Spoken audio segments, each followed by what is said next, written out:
Hello বন্ধুরা, আমার নতুন আরও একটা ভিডিওতে তোমাদের সবাইকে স্বাগত। এই ভিডিওটা হচ্ছে জন্মাষ্টমীর আগের দিন। এখন বাজে দুপুর 3:30, আর আজকে সারা দিন কম বেশি করে ভালোই বৃষ্টি হয়েছে। এখনও টুপটাপ বৃষ্টি পড়েই যাচ্ছে, আর বাবু এখানে একটু বিশ্রাম নিচ্ছে। চলো রেডি হয়ে আসি। এই দেখো রেডি হয়ে বসে রয়েছি আমাদের নিচের ঘরে, আর যাব বাপের বাড়ি। আর আজকে চোখ মুখটা পুরো শুকনো, কারণ আজ সকাল থেকে কিছুই খাওয়া হয়নি সেইভাবে। আমাদের রাস্তাটা দেখেছো কতটা কাদা? গ্রামের বাড়ির এটাই একটা সমস্যা, বর্ষাকালে চারিদিক শুধু কাদায় কাদায় ভর্তি থাকে। আর বাবু আমাকে একটু এগিয়ে দিচ্ছে, মানে ও টুকটুকিটা ধরিয়ে দেবে। আমার শ্বশুরবাড়ি বাপের বাড়ির দূরত্ব এই 10 মিনিট মতো লাগে, তো এই টুকটুকির জন্য অপেক্ষা করছে। আর বাবু এই দেখো দাঁড়িয়ে আছে, যদি টুকটুকি একটা পেয়ে যায়, কারণ এখান থেকে টুকটুকি সবসময় থাকে না। তোমরা যাকে টোটো বলো, আমরা তাকে টুকটুকি বলি। দেখি টুকটুকি আসে কি না।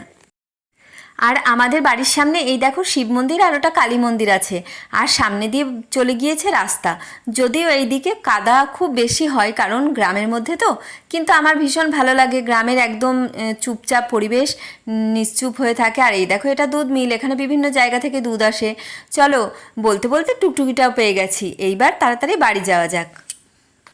আর বাড়ি এসে দেখছি মাহি ঘুমায়নি, কারণ আমি আসবো। আমি যেদিনই আসি মাহি খুব খুশি হয়ে যায়, ঘুমটুমোর সব উড়ে চলে যায়।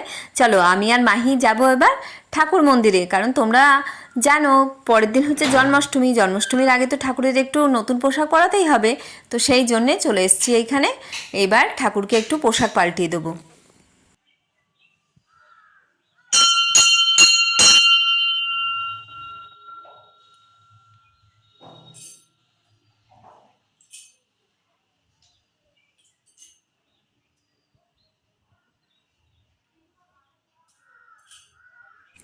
এবার হয়তো তোমরা বুঝতে পারছো যে আমি সকাল থেকে কেন সেভাবে কিছু খাইনি। খাইনি বললেও ভুল হবে, আমি ফল আর শরবত খেয়েছি, কিন্তু ভাত রুটি ভারী খাবার খাইনি, কারণ রাধা মাধবের এই পোশাক পাল্টাবো তো সেই জন্যে খাওয়া হয়নি। আর চলো রাধারানীর পোশাকটা পাল্টে দিই। আর জানো তো আমাদের এই রাধা মাধবের না প্রথমে এই চরণ ধরতে হয়, কারণ আমি এটা লক্ষ্য করেছি। মানে প্রথমে এই যে চরণে হাত দেব, এবার চরণ ধরে তুললে ওনারা তাড়াতাড়ি চলে আসেন। আমি অন্যভাবে তোলার কখনো চেষ্টাই করিনি, সব সময় চরণ ধরেই তুলতে হয়। আর সত্যি নিজেকে এত ভাগ্যবতী মনে হচ্ছে না, মানে আমি যে রাধা মাধবকে কোলে নিতে পারি, এটা আমার অনেক সৌভাগ্য। তো চলো তাড়াতাড়ি পোশাক চেঞ্জ করে আবার পুজো করার সময় তোমাদের দেখা হচ্ছে, কারণ আমি একবারে পুজোটা করে নেব। এই দেখো ইতিমধ্যেই সন্ধ্যা লেগে গিয়েছে, মানে একদম রাত হয়েই যাচ্ছে। সন্ধ্যাটা আমি প্রদীপটা ধরিয়ে দিয়েছিলাম, এইবার ঠাকুরকে একেবারে ভোগটা দিয়ে দিই, তারপরে রাধা মাধবকে তোমাদের সাথে দর্শন করাচ্ছি।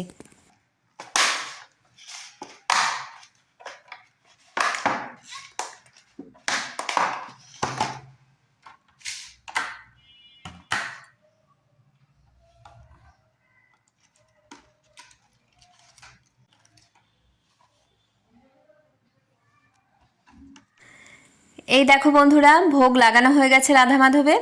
আর এই দেখো রাধা মাধব আর মাহি এসেছে বাটি নিয়ে প্রসাদ নিতে। আমরাও ছোটোবেলায় এরকম করতাম। আমার ঠাকমা দাদু যখন পুজো টুজো হয়ে যেত, আমার জেঠু ছিল, তো তারা আজকে আর নেই, কিন্তু আমাদের ছোটোবেলায় আমরাও পুজো হয়ে গেলে এরকম বাটি নিয়ে এসে দাঁড়িয়ে থাকতাম। তোমরা কারা কারা এরকম প্রসাদ নেওয়ার জন্য বাটি নিয়ে চলে আসো, মানে ছোটোবেলায় চলে যেতে, সেটা অবশ্যই কমেন্ট করে বলো। এই ছোটোবেলাটাও কিন্তু অনেক ভালো লাগার একটা বিষয়, কারণ বড় হয়ে গেলে তো এগুলো আর পাওয়া যায় না। তো চলো মাহিকে বাটিতে সব তুলে দিলাম। এবার আমি সমস্ত জায়গাটা পরিষ্কার করব, রাধা মাধবের মশারি টাঙিয়ে দেবো, খাট মানে শয়ন দেবো। প্রসাদ খেয়েছো মা? প্রসাদ খেয়েছো? এই দেখো এবার একটু প্রসাদটা খেয়ে নিলাম, আর এইবার একটু খাবার খেয়ে নেব, কারণ এবার সমস্ত কাজ হয়ে গেছে যেহেতু, এবার একটু খিদেও পাচ্ছে। তো মা কি বানিয়েছে একটুখানি দেখে নিই। আর দেখবে খিদের মুখে না একটু প্রসাদ জল মিষ্টি জল খেলে পেটটা ভরে যায়। তো এই দেখো মা বানিয়েছে রুটি আর চাল কুমড়োর ডগা দিয়ে ডাল দিয়ে, এটা খুব ভালো লাগে। চলো তাহলে চটপট খাবারটা খেয়ে নিই। এটা পরের দিনের মানে জন্মাষ্টমীর দিনের ভিডিও। আগের থেকে মানে এখন সবাই প্রসাদ পাচ্ছে এরকম টাইমে আমি ভিডিওটা করছি, কারণ আমি বাড়ি ছিলাম না। আর বাড়ি না থাকার একটাই কারণ হচ্ছে আমি একটা কাজ করি, কিসে কাজ করি সেটা তোমাদের কোনো একটা ভিডিওতে অবশ্যই বলবো। আমি সকালে একটু ঠাকুরের ভোগ টোগ গুছিয়ে দিয়ে সেখানে চলে গিয়েছিলাম, কারণ কাজ তো সবার আগেই, সবসময় ছুটি নেওয়া সম্ভব হয় না। আর এই দেখো সবাই প্রসাদ পাচ্ছে, এইটুকুই এসে আমি ভিডিওটা করতে পেরেছিলাম। এটা মোটামুটি 4টে বেজে গিয়েছিল, বিকেল 4টের সময় সবাই প্রসাদ নিচ্ছে, এরকমই আমি ভিডিওটা করতে পেরেছিলাম। আর অনেক দূর দূর থেকে সব ভক্তরা এসেছেন, প্রসাদ নিচ্ছে।